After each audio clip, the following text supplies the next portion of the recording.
kita akan buat satu khat mudah dalam bentuk 3D hari ini. Kita akan gunakan marker pen berwarna hitam dan juga pensel, pembaris dan pisau untuk memotong untuk menampakkan 3D. Okey, atas tulisan khat Allahu Akbar.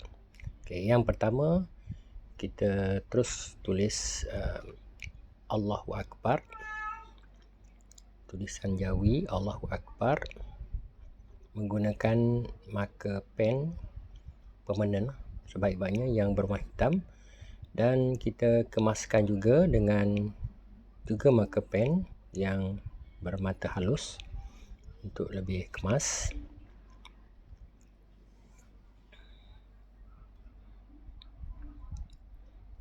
Buat kemasan berdasarkan marker pen yang besar tadi supaya nampak lebih kemas dan lebih cantik.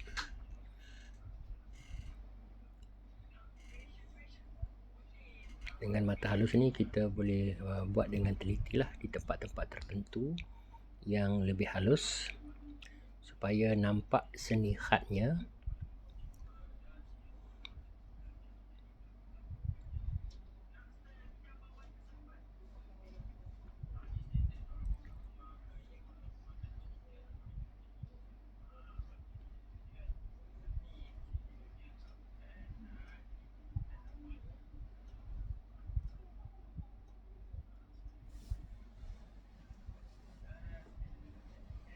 Setiap huruf di situ ya, bermula dari kanan ke kiri lah, sebab tulisan Jawi ni dari kanan ke kiri berbeza daripada tulisan Rumi yang kita tulis dari kiri ke kanan.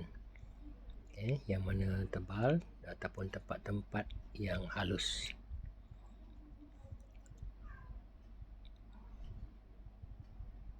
Allahu Akbar bermaksud Allah Maha Besar.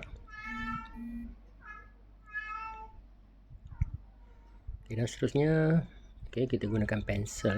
Pensel yang saya gunakan pensel 8B ataupun pensel 9B, lagi terang dan lebih lembut mata penselnya di situ untuk menampakkan kesan 3D. Kita gunakan pensel dan kita boleh gelapkanlah di mana tempat-tempat ataupun ruang yang gelap ataupun yang terlindung daripada cahaya. Kelebihan menggunakan pensel ni, kita boleh gunakan pemadam lah jika ada kesilapan.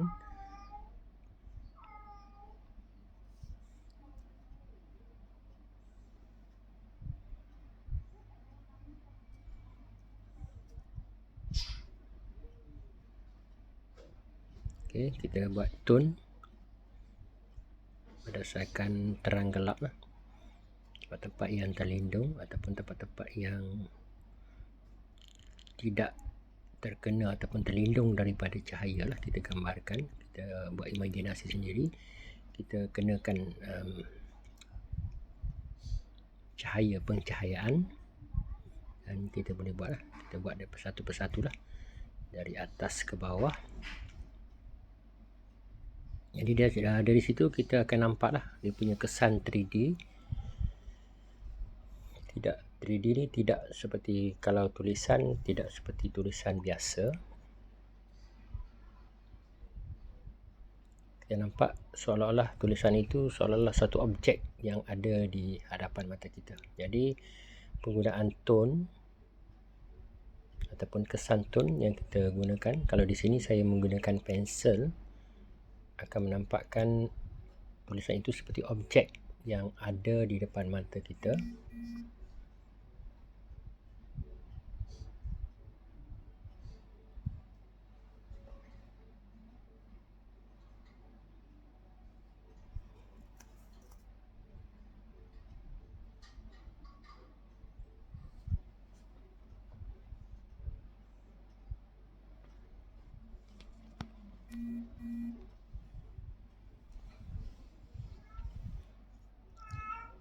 Masih lagi situ kita membuat kemasan lah, dari atas ke bawah, dari kanan ke kiri.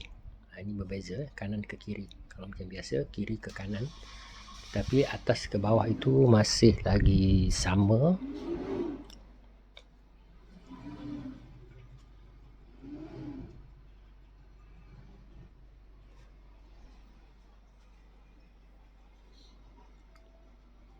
Di bahagian bawah ada bayang-bayang kepada tulisan tersebut.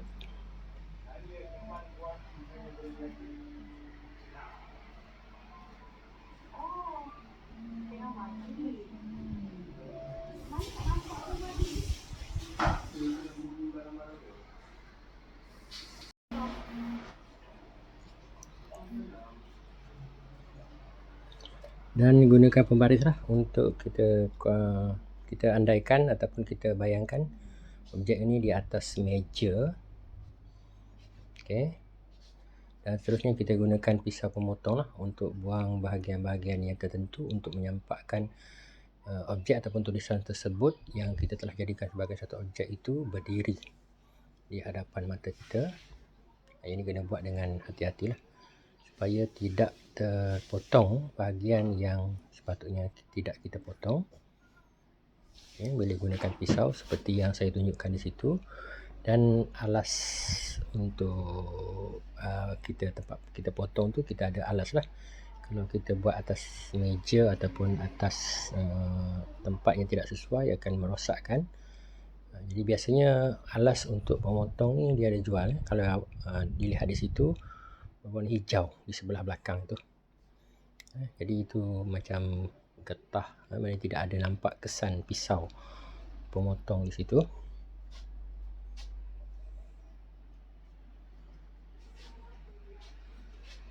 Kita buangkan bahagian ataupun kita potong bahagian yang kita tidak perlukan menggunakan pisau dengan hati-hatilah. Sebab ini merupakan satu seni-seni ni satu benda yang halus, kadang-kadang rumit, tetapi dia sebenarnya melatih kesabaran dan ketekunan kita.